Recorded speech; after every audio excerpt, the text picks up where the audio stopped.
খুলনা ফুলতলা থানার যুগনিপাশা পূর্বপাড়ার সৌরভ সরকার পিতা ধীমান সরকার 4 দিন মিচিং হওয়ার পর গত শনিবার 29/9/2024 ফুলতলার পটিয়াবান্ধা শুল্কা সরণিকা মাধ্যমিক বিদ্যালয় থেকে কোয়ার্টার মাইল পূর্বে একটি মৎস্যঘেরের ভেড়িবাঁধের মাটি খুঁড়ে মাটি চাপা দিয়ে সৌরভ সরকারের খুনিরা পালিয়ে যেতে সক্ষম হয়। 24 তারিখ হতে সৌরভ সরকারের পিতা ধীমান সরকার তার ছেলে নিজ বাড়িতে না ফেরায় ফুলতলা থানাতে একটি মিচিং ডায়েরি করেন। পরবর্তীতে গত শনিবার আনুমানিক বেলা 2 ঘটিকার সময় সৌরভ সরকারের পচাগলিত লাশের সন্ধান মেলে বিল ডাকাতিয়ার মাহবুব বিশ্বাসের ঘেরের ভেড়িবাঁধের নিচ হতে। এ ব্যাপারে সন্দেহের তালিকায় ভ্যান চালক সবুজকে গ্রেপ্তার করে জিজ্ঞাসাবাদে নেওয়া হয়েছে। সৌরভ সরকারের বাসগিরিয়ে তার ফুপু পিতা সহ এলাকার সাধারণ নারী পুরুষের সাথে কথা বলে জানা যায়, কোনো দলদারি বাড়ি কোনো সঙ্গভঙ্গ খারাপ নাই। এই এলাকা যান ওই ছেলেটা এত ভালো ছেলে কোনো মানুষের সামনে করার মতো না। আর হিন্দু মুসলমান সবাই ওরে ভালোবাসে। আমরা চাই ওরে যেন সবাই মধ্যে ফিরে আনে, আর নাই ফিরে আনে দেন, আর নাহলে ওর সুস্থ বিচার। এই বিচারটাই আমাদের কাছে আবেদন, একটাই বিচার চাই। আপনি সৌরভের কি হন? আমি সৌরভের কাকি হই। কতদিন মিসিং হয়েছে? এই গত 5 দিন হয়ে গেছে। মৃত সৌরভ সরকারের পিতা ধীমান সরকার সংবাদকর্মীদের নিকট তার ছেলে সৌরভ সরকারের সাথে চলাফেরা করতেন এমন কিছু লোকের নাম উল্লেখ করে বলেন। কয়দিন হারিয়েছে? মঙ্গলবার দিন রাত্রে হারাই গেছে 24 তারিখে। তো তারপরে কি আর কোনো সন্ধান পেয়েছেন, খোঁজ পেয়েছেন? না, কোনো খোঁজ পাইনি। এ বিষয়টি কি কোনো সংবাদ পাননি? কোনো সংবাদ পাইনি। আমি থানার সাথে যোগাযোগ করছি, থানা আমাকে আশ্বাস দিয়েছে। থানা কি বলেছে? বলছে যে হ্যাঁ আমরা দেখছি, সমস্যা নেই। খুঁজতেছে। গাড়াখোলা ছিল, লাস্ট লোকেশন ছিল গাড়াখোলা। লাস্ট লোকেশনই গাড়াখোলা। তারপরে তো আর ফোনে যোগাযোগ নেই। আর ও বেশিরভাগই গাড়াখোলায় ওরা ডাক দিত নাইম আর কে? সাগর আর নাইমের ভাই আর ওই এক ভ্যানালা সবুজ। নাইম, সাগর আর সবুজ এই তিনজনের সঙ্গে চলতো। এই তিনজনের সাথে চলতো আর ওর ম্যাক্সিমাম টাইম ফোন করতো। যাদের মধ্যে ভ্যান চালক সবুজ পুলিশের হাতে গ্রেপ্তার হয়েছে। এ ব্যাপারে ফুলতলা থানার ওসি তদন্ত মুক্তরায় চৌধুরীর সঙ্গে মামলার মোটিভ সম্পর্কে জানতে চাইলে, হ্যালো দাদা, সাংবাদিক মামুন বলছিলাম। হ্যাঁ, কেমন আছেন? ভালো আছেন? জি, আমি ওই ওসি সাহেবকে ফোন দিয়েছিলাম, পরে বললো যে আমি তো নাই, ওসি তদন্তকে ফোন দিলে তথ্য পাওয়া যাবে। ওই সৌরভের ব্যাপারে আপনাদের কাছে সর্বশেষ কি তথ্য আছে একটু জানার জন্য। সৌরভের ব্যাপারে আমরা একজন সাসপেক্ট হিসাবে হেফাজতে নিয়েছি, জিজ্ঞাসাবাদ চলতেছে। জি।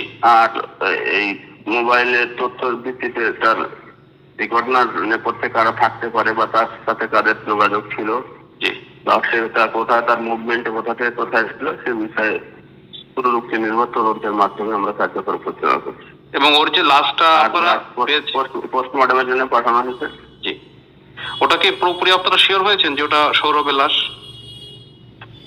এখন মানে বাহ্যিক অবয়ব দেখে, পোশাকের কিছু অংশ দেখে আমরা পরিবারের পক্ষ থেকে বলতে এটা সৌরভ। তথাপিও আমরা এটা যেহেতু আমাদের নিশ্চিত হওয়ার জন্য কিছুটা বিকৃত হয়ে গেছে, আমরা ডিএনএ প্রোফাইল সংরক্ষণ করার ব্যবস্থা নিচ্ছি এবং সেভাবেও আমরা নিশ্চিত হবো বিষয়টাতে।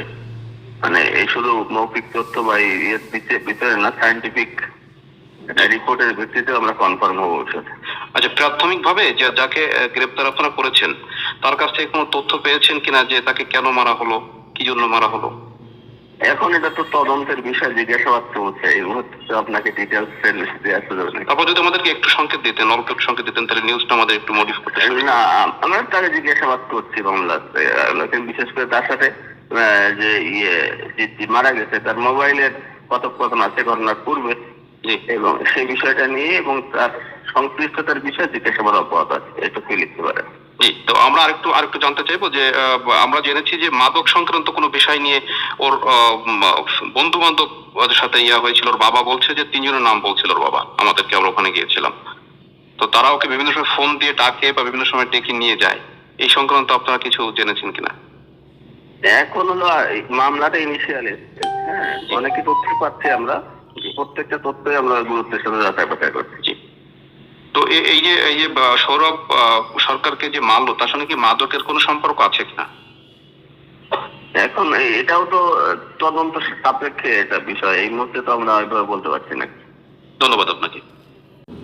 এলাকার নারী ও পুরুষ সৌরভ সরকারের ব্যাপারে পজিটিভ ধারণা দেয় সংবাদকর্মীদের নিকট। সে যেন সৌরভকে কেন মানলো আপনি কি কেন মারলো এইটা আমরা জানি। খুব ভালো ছেলে উনি, ভালো ছেলে? হ্যাঁ খুব ভালো ছেলে উনি। মোটরসাইকেল ছিল উনার কাছে, মোবাইল ছিল উনি। আর ওনার মা গভীর অনুসন্ধানে জানা যায় মৃত সৌরভ সরকার তার পিতা ধীমান সরকারের সঙ্গে স্বর্ণ জুয়েলার্সের কাজ করতেন, পাশাপাশি লেখাপড়াও করে যাচ্ছে। বৈবাহিক জীবনে তার একটি স্ত্রীও আছে যে 5 মাসের অন্তঃসত্ত্বা।